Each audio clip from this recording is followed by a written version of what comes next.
இயேசுவில் எனதருமை சகோதர சகோதரிகளே, முதலாக உங்கள் அனைவருக்கும் திருவிழா நிறைவு வாழ்த்துக்களை இருகரம் கூப்பி தெரிவித்துக் கொள்கின்றேன்.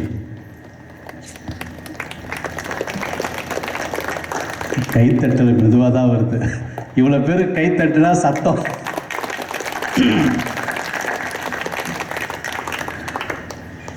மீண்டும் இந்த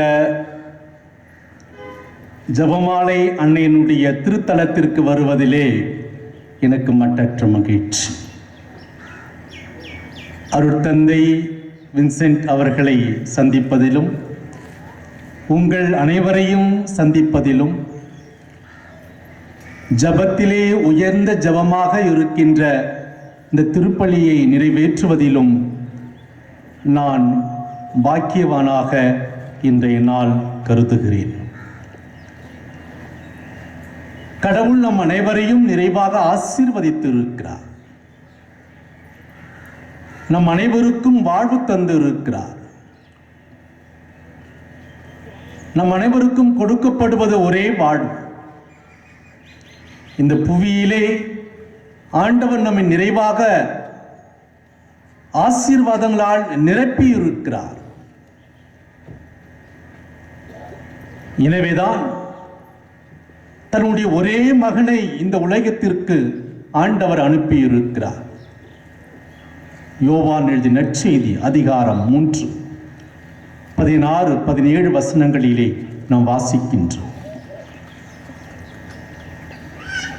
இந்த உலகம் பாவத்தில் அழியாமல் இருப்பதற்காக, பாவக்குழியில் விழாமல் இருப்பதற்காக, தப்பித்துக் கொள்ள வேண்டும் என்பதற்காக மீட்பரை தந்தையாகிய கடவுள் உலகம் இரட்சணியம் பெற வேண்டும், மனிதன் மாண்பு பெற வேண்டும் என்பதற்காக அனுப்பினார். இறைமகன் இயேசு கிறிஸ்து 30 ஆண்டுகள் மறைவான ஒரு வாழ்வு வாழ்ந்து, 3 ஆண்டுகள் பயங்கரமான ஒரு வாழ்வு வாழ்ந்து, 3 மணி நேரம் அளவும் சிலுவையிலே தொங்கி, 3 மணிக்கு தன்னுடைய இன்னுயிரை ஈந்து நம் அனைவருக்கும் வாழ்வை தந்திருக்கின்றார், அருளை தந்திருக்கின்றார்.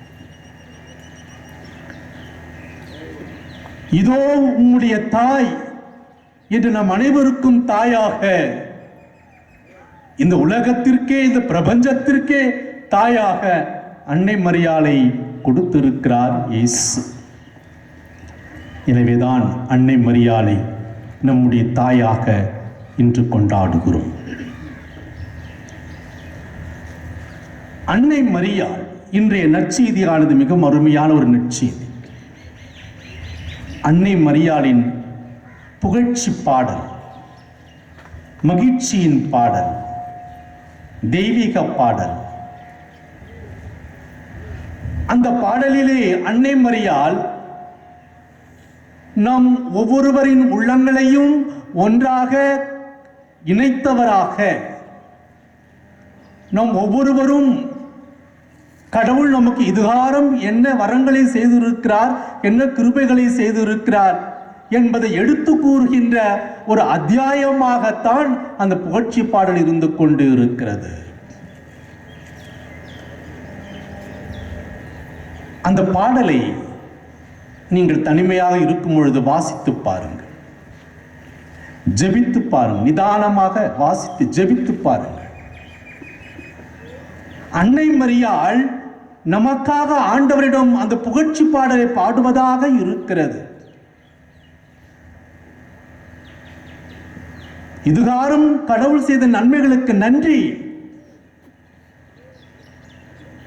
நாம் நன்றி சொல்லிக் கொண்டு இருக்கிறோமா? இன்றைய நாள் நிறைவு விழா நன்றி. அருட்தந்தை அவர்கள் திருப்பள்ளியின் தொடக்கத்தில் அருமையாக உதவி செய்த அனைவருக்கும் நன்றி கூறினார். நன்றி கூறி திருப்பலியை ஆரம்பித்தார். நாம் அனைவரும் நன்றி உள்ளவர்களாக இருந்து கொண்டு இருக்கிறோமா? நன்றி என்ற வார்த்தை நம்முடைய உள்ளத்திலே இருந்து வர வேண்டும். நம்முடைய மனித மனப்பான்மை என்பது குறையை தான் எடுத்துக்காட்டி கொண்டு இருக்கிற எந்நேரம். இப்போ உங்ககிட்ட எல்லார்கிட்ட 2 பேப்பர் கொடுக்கன்னு வச்சு, பேப்பர்னா நோட்டுன்னு நினச்சிக்காதீங்க, பணம் இல்லை, 2 வெள்ளை பேப்பர். அதிலே ஒரு பேப்பர்ல நீங்க சிறு வயதிலிருந்து இதுவரைக்கும் என்னென்ன நன்மை பெற்றீர்கள் என்று நீங்க எழுதி பார்க்கலாம். அது எழுதுறீங்க, அப்படியோ ஞாபகத்தில் வச்சுக்கோங்க என்னென்ன எழுதுவீங்க. இன்னொரு பேப்பர்ல எல்லா பிரச்சனைகள், எல்லா துன்பங்கள், எல்லா கஷ்டங்கள், எல்லா நோய்கள் நொடிகள், அதுல இன்னொரு பேப்பர்ல எழுதணும். என்ன நடக்கும்? நன்மை செய்த பேப்பருக்கு அது பேப்பர் இன்னும் தொடங்கியே இருக்க மாட்டாங்க. பிரச்சனை பேப்பர் பத்தி இருக்காது, போதாமையாக இருக்கும். ஸ்டூடெண்ட்ஸ் மாதிரி டீச்சர் இன்னொரு பேப்பரை கொடுங்க, சார் இன்னொரு பேப்பரை கொடுங்க. ஏனென்றால் நம்முடைய உள்ளத்திலே வருவது எல்லாம் அந்த பிரச்சனைகள் தான். நம்முடைய சிந்தனையிலே வருவது பிரச்சனைகள் தான். அதனால்தான் நம்முடைய உள்ளத்திலிருந்து மகிழ்ச்சி என்பது இல்லை, சந்தோஷம் என்பது இல்லை. எப்படி இருக்கிறீங்க? ஏதோ இருக்கிறோம். சாப்பிட்டீங்களா? சாப்பிட்டேன். ஆனா ஒருவர் கேட்கும் பொழுது உங்களுடைய உள்ளத்திலிருந்து மகிழ்ச்சி இல்லையா? அனுதினம் வாழ்வில் நடைபெறுகின்ற ஒரு நிகழ்ச்சி. ஒரு பாட்டி அம்மா கை நிறைய ஜபமாலை, பை, அந்த கையில பை, அந்த பை நிறைய ஜபமாலை. ஒரு நாள் ரொம்ப டென்ஷனா ஓடி வந்தாங்க என்கிட்ட. என்னம்மா என்ன? ஃபாதர், நான் ஜபமாலை சொல்லினே இருக்கிறோம் ஃபாதர். நல்லதுதான், ஆனால் என்னுடைய மருமவ அடிக்கடி அவங்க பையன்களை பார்த்து, டே அந்த ஜபமாலையை எடுத்து படத்தோடு மாற்றா அப்படின்னு. ஏம்மா? என் பேரும் ஜபமாலை தான் ஃபாதர்.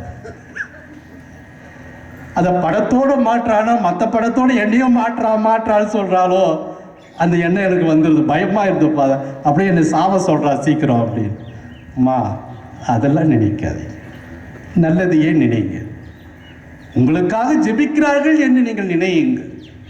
அது போன்றுதான் நம்முடைய வாழ்விலே அன்புக்குரியவர்களே, சிந்தனைகள் எப்பொழுதும் குறைவானதாகவே இருந்து கொண்டு இருக்கிறது. கடவுள் நம்மை நிறைவாக ஆசீர்வதித்து இருக்கிறார். அதைதான் அன்னை மரியாள் பாடுகிறார். நமக்கு கூறுகிற படிப்பினை என்ன? முதல் படிப்பினை, நன்றி சொல்ல கற்றுக்கொள்ளுங்கள். தேங்க்யூ, நன்றி சொல்ல கற்றுக்கொள்ளுங்கள். வெளிநாடுகளுக்கு சென்றால் நம் அனைவருக்கும் தெரியும், அருட்தந்தை ரோமாபுரி ஐரோப்பா நாடுகள் பல இடங்களுக்கு அவர் சென்று இருக்கிறார், பட்டப்படிப்பு படித்தெல்லாம் இருக்கிறார். வெளிநாடுகளிலே பிள்ளைகளும் சரி யாரும் சரி ஏதாவது உதவி செய்தால் அவர்கள் சொல்லுகிற வார்த்தை தேங்க்யூ, நன்றி. நம்ம என்ன செய்வோம்? ஏதாவது ஒரு பொருள் கொடுத்தா, ஒரு புடவை கொடுக்குறான்னு வச்சு இப்படி திரும்பி பார்ப்போம், இன்னும் பெருசாக கொடுத்துருக்கலாம், இதுனா ரேட்டு பார்ப்போம். ஏதோ உதவி செய்கிறார்கள், அதற்கு நன்றி சொல்ல தேவையில்லையா? ரொம்ப நன்றிங்க, எனக்கு இந்த உதவி செய்தீங்க. உள்ளத்திலே இன்னும் கிடைக்கவில்லை என்றுதான் அர்த்தம் இருந்து கொண்டு இருக்கின்றது. ஒருவனுக்கு வீடே இல்லையா, ஆண்டவர்கிட்ட ஜெபம் பண்ணான், ஆண்டவரே எனக்கு லாட்ரி அடிக்கணும், வீடு வாங்கணும். லாட்ரி அடிச்சிச்சு. முதல்ல வெளியில் தான் தூங்கின்னு இருந்தான், லாட்ரி அடிச்சிச்சு. லாட்ரி அடித்த உடனே அவன் பெரிய வீடு கட்டணும். கடவுளே, பெரிய வீடெல்லாம் கட்டிட்டேன், இன்னும் பொருள் எல்லாம் தேவைப்படுது அப்படின்னு. கடவுள் சொன்னாரா, சரி வாங்கிப்பா, உனக்கு என்ன ஃப்ரிட்ஜ் வேணும், வாஷிங் மிஷின் வேணும், மிக்சி வேணும், கிரைண்டர் வேணும், டிவி வேணும், எல்லாம் வாங்கியாச்சு, வீடு ஃபுல்லாக இருக்கு. இன்னும் கடவுள்கிட்ட கேட்குறான், இன்னும் நிறைய பொருட்கள் வேணும், பெட்டு வேணும், அது வேணும், இது வேணும், எல்லாமே கடவுள் அது அவனுக்கு எல்லாவற்றையும் கொடுத்து கொண்டு இருக்கிறார். வீடு நிறைஞ்சிருச்சு. ஒரு நாள் வெளியில படுத்துன்னு இருக்கிறான். அப்போ ஒருத்தர் கேட்டார், ஏன்பா வீட்டில் இடம் இல்லையா? இல்லைங்க. என்ன இருக்குது? வீடு முழுவதும் பொருட்களாக இருக்கிறது. அப்போ அவர் சொன்னார், வீடு கட்டுவதற்கு முன்பாக வீடு இல்லாத பொழுது வெளியில் தான் இருந்தாய், வீடு கட்டிய பிறகும் வெளியில் தான் இருக்கிற இல்லையா? வீடு கட்டுவதற்கு முன்பாக வெளியில் தான் இருந்தாய், வீடு கட்டிய பிறகும் வெளியில் தான் இருக்கிறாய். நம்முடைய உள்ளங்களிலே பார்க்கும் பொழுது நிறைவு என்பது இல்லை. அந்த நிறைவை தான் ஆண்டவர் கேட்கின்றார். எப்பொழுது புதுமை நடைபெறுகின்றது? ஜப கூட்டம் வைக்கிறோம், பரிசுத்தாவி கூட்டம் வைக்கிறோம், பிரார்த்தனை எல்லாம் செய்கின்றோம். எப்பொழுது புதுமை நடைபெறுகிறது என்றால், நாம் பரிந்துரை ஜபங்கள் செய்யும் பொழுது புதுமைகள் அவ்வளவா நடைபெறுவது இல்லை. எப்பொழுது ஆண்டவருக்கு துதிகள் பாடி போற்றி புகழ்ந்து கொண்டு ஆண்டவரை நாம் வணங்குகிறோமோ, ஆதியும் அந்தமும் அகரமும் நகரமும் ஜோதியுமாக சுடர் வீசிக் கொண்டு இருக்கிற நம் தேவனை கடவுளை துதித்து போற்றுகிறோமோ, அப்பொழுதுதான் புதுமைகள் நடைபெறுகிறது. அந்த அளவுக்கு நம்முடைய உள்ளம் நன்றி உள்ளதாக இருக்க வேண்டும். யார் பிறருக்கு உதவி செய்கிறார்கள்? பெரிய பணக்காரர்களா? இல்லை, சாதாரண ஏழைகள், பாமரர்கள். வெளிநாட்டில் எல்லாம் யார் நமக்கு உதவி செய்து கொண்டு இருக்கிறார்கள்? பெரிய பெரிய உத்தியோகத்தில் இருப்பவர்கள் இல்லை. நாம் நினைத்துக் கொண்டு இருக்கிறோம் வெளிநாடுகளிலே பெரிய பணக்காரர்கள் தான் நம்ம உதவி செய்து கொண்டு இருக்கிறார்கள் என்று. இல்லை, அருட்தந்தை நீங்கள் கேட்டால் தெரியும்.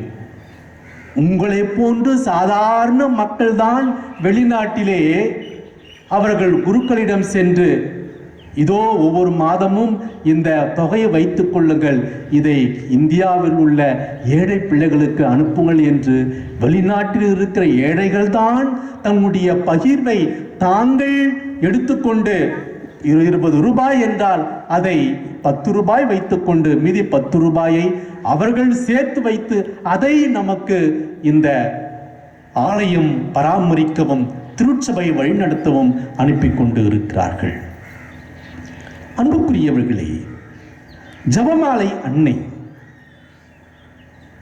ஜபமாலை செய்வோம், நம்முடைய வாழ்விலே ஜெயம் காண்போம். தொடக்க காலகட்டத்திலே பார்க்கும் பொழுது ஜபமாலை என்பது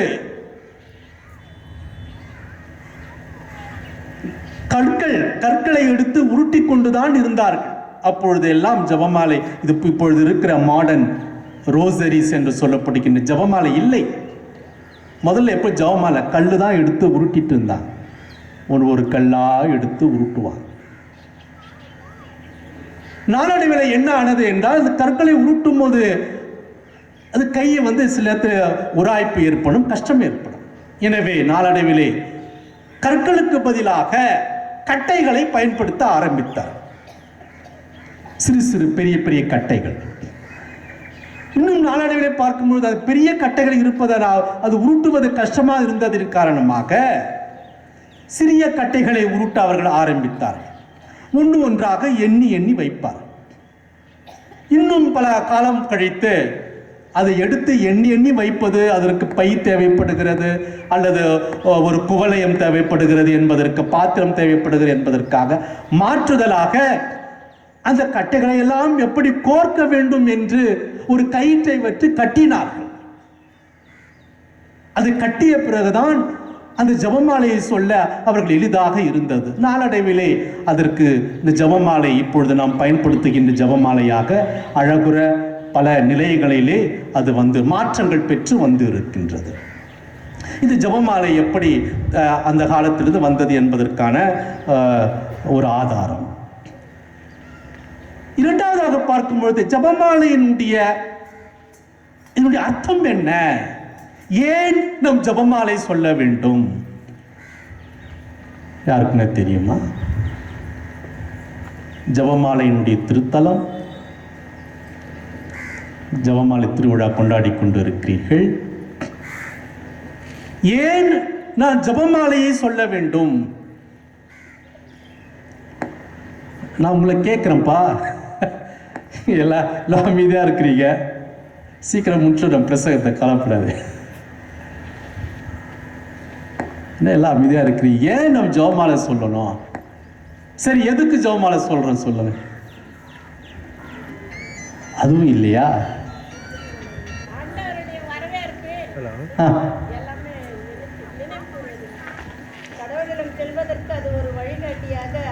வழிகாட்டியாக அமைகிற. கைத்தட்டுங்க. வெரி.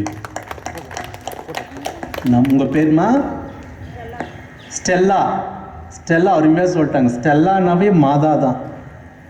ஸ்டெல்லா ஸ்டெல்லா அப்படின்னா ஸ்டார், அதாவது மார்னிங் ஸ்டார், காலையில் உதிக்கின்ற மார்னிங், காலை விடிவெள்ளி நட்சத்திரம், விடிவெள்ளி அந்த காலை நட்சத்திரம் ஸ்டார், ஸ்டெல்லா. அன்னை மரியாளுக்கு அது ஒப்பிட்டு பேசுவார்கள். அவர்கள் கூறியது போன்று, திருமதி ஸ்டெல்லா அவர்கள் கூறியது போன்று, அன்புக்குரியவர்களே, ஜெபமாலை ஒரு ஏணிப்படி, விண்ணகத்திற்கான ஒரு ஏணிப்படி ஜெபமாலை. அருளின் ஏணிப்படி, அருளின் படிக்கட்டு ஜெபமாலை. எனவேதான் வீரமாமுனிவர் அழகாக சொல்லுவார், ஜெபமாலை என்பது வடம் இழுப்பதற்கு சமம் என்று சொல்வார். வடம், அந்த தேரெல்லாம் இழுப்பதற்காக பயன்படுத்துகிற வடம், கயிறு, அந்த கயிறு, இது ஒரு கயிறு. இந்துக்கள் சகோதரர்கள் சொல்வார்கள் பாசக்கயிறு, அது வேறு. அது நரகத்துக்கு செல்லப்படுகின்ற ஒரு கயிறாக இருக்கிறது. ஆனால் இது அன்பின் கயிறு, அருளின் கயிறு, வாழ்வின் கயிறு, விண்ணகத்தின் கயிறு. இதோ நாம் பாவக்குழியில் விழாமல் இருப்பதற்காக அன்னை மரியாள் நமக்கு கொடுத்திருக்கின்ற கயிறுதான் இந்த ஜெபமாலை. இந்த ஜெபமாலையை சொல்ல சொல்ல நம்முடைய வாழ்விலே அற்புதங்கள் நிகழும், பேர் அடையாளங்கள் நிகழும், வல்ல செயல்கள் நிகழும். ஒவ்வொரு முறையும் நாம் ஜெபமாலை சொல்லும் பொழுது அழகாக இந்த ரோஜா மலர் தோட்டமாக இருக்கின்ற மலர்களை போன்று, முதலிலே இந்த அழகான ரோஜா, இந்த அழகான மலர்கள், நான் ஃபாதர்கிட்ட சொல்லிட்டு இருந்தேன், இன்னும் பெங்களூரே இங்கே வந்துடுச்சா அப்படின்னு சொல்லிட்டு. ஏன்னா பெங்களூரில் தான் அது என்ன பார்க்கு, அது பார்க்குக்கு போயிட்டு மலர் பார்க்கு, கப்பன் பார்க்கில் போய் இது மாதிரி பூலாம் இருக்கும். வாழ்த்துக்கள், எல்லாரும் அருமையாக ஜோடனை செய்திருக்கிறீர்கள். கொஞ்சம் கைத்தட்டுங்களா, அப்போ எனக்கு உற்சாகமாக இருக்கும். ஒவ்வொரு முறையும் அன்புக்குரியவர்களே, நம் ஜெபமாலை சொல்லும் பொழுது ஒவ்வொரு ரோஜாவை எடுத்து அன்னை மரியின் பாதத்தில் வைக்கிறோம். ரோஜாவை எடுத்து அன்னை மரியின் பாதத்தில் வைக்கிறோம். இது சாதாரண மலர் ரோஜா அல்ல, மாறாக புண்ணியம், புண்ணியம் என்ற ரோஜா, அருள் என்ற ரோஜா. அருள், வரப்பிரசாதம், புண்ணியம், ஆங்கிலத்தில் சொல்ல கிரேஸ், அருள். இதோ நான் ஒவ்வொரு முறையும் புண்ணியம் செய்கின்றேன். என்னுடைய புண்ணியமான அன்பு அன்னை மரியாதை உமக்கு நான் கொடுக்கின்றேன். என்னுடைய புண்ணியமான சிநேகம் உமக்கு கொடுக்கின்றேன். புண்ணியமான பிறருக்கு உதவி செய்தல் உமக்கு நான் அன்பளிக்கின்றேன். புண்ணியமான பிறரை மன்னித்தல். ஒவ்வொரு முறையும் நம்முடைய புண்ணியங்களை எடுத்து எடுத்து அன்னை மரியாளுக்கு மலராக சூடுவதுதான் இந்த ஜெபமாலை. இந்த ஜெபமாலை கடவுள் இறைமகன் இயேசு கிறிஸ்து நமக்கு இந்த திருச்சபைக்கு கொடுத்திருக்கின்ற ஒரு பெரிய பொக்கிஷம் என்னவென்றால் ஜெபமாலை. உலகத்திலே யாருக்கும் கொடுக்கப்படாத ஒரு வாய்ப்பு, ஒரு பொக்கிஷம். இதை குறித்து நாம் பெருமைப்பட வேண்டும், சந்தோஷப்பட வேண்டும், மகிழ்ச்சி அடைய வேண்டும். அருமையான ஒரு தேவ ஆலயம். இந்த தேவ ஆலயம் அன்னை மரியின் ஜெபமாலை அன்னுடைய திருத்தலமாக மாறி இருக்கிறது. இது எதனால் ஆனது என்றால், நீங்கள் குருவோடு அருட்தந்தை வின்சென்ட்டோடு செய்த ஜெபமாலையின் காரணத்தினால்தான்.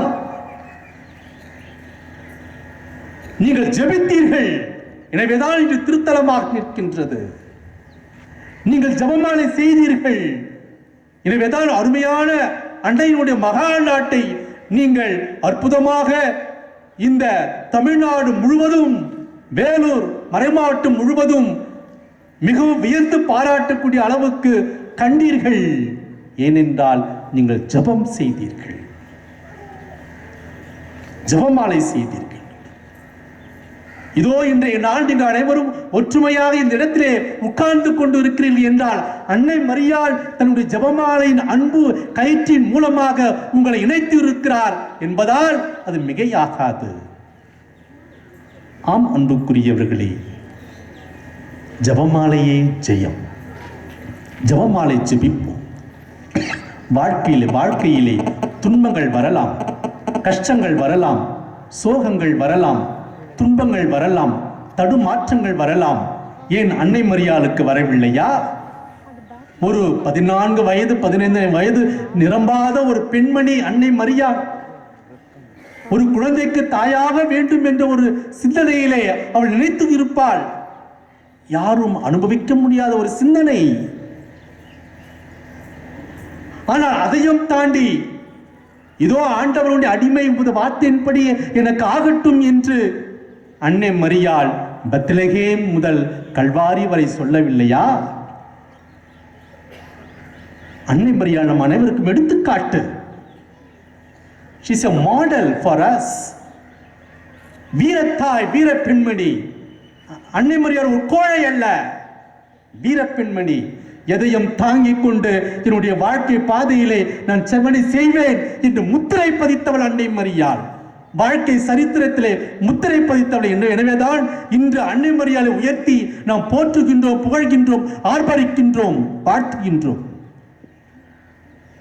அந்த அன்னை மரியாள் நம் அனைவருக்கும் மிகப்பெரிய சான்றாக திகழ்கின்றார், எடுத்துக்காட்டாக திகழ்கின்றார். இளையோருக்கும் சரி, பெரியோருக்கும் சரி, வயது முதிர்ந்தவர்களுக்கும் சரி, குடும்பத்தினருக்கும் சரி, எல்லோருக்கும் ஒவ்வொரு சூழ்நிலையிலும் அன்னை மரியாளை உற்று நோக்க வேண்டும். இயேசு மரி சூசையோடு வாழ்ந்தால் அன்னை மரி திருக்குடும்பத்தினுடைய தலைவியாக திகழ்ந்தால், எடுத்துக்காட்டு. இளம் பெண்ணாக ஆமேன் என்று சொன்னால் இளைஞர்களுக்கும் இளப்பெண்களுக்கும் எடுத்துக்காட்டு.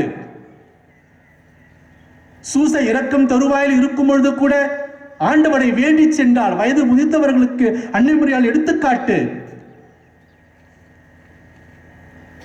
குழந்தை காணாமல் போய்விட்டான், தாயினுடைய தத்தளிப்பு, ஏக்கம், குழந்தைகள், பிள்ளைகள் இந்த காலகட்டங்களிலே திசை மாறி செல்கின்ற சூழ்நிலை, அதற்கும் அன்னை மரியாள் எடுத்துக்காட்டு.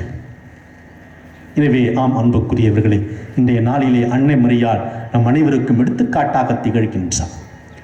ஜெபம் செய்வோம், வாழ்விலே ஜெபமாலை செய்வோம், அன்னை மரியாள் வழியாக வெற்றியை காண்போம். ஜெபமாலையே ஜெயம். ஆமென்.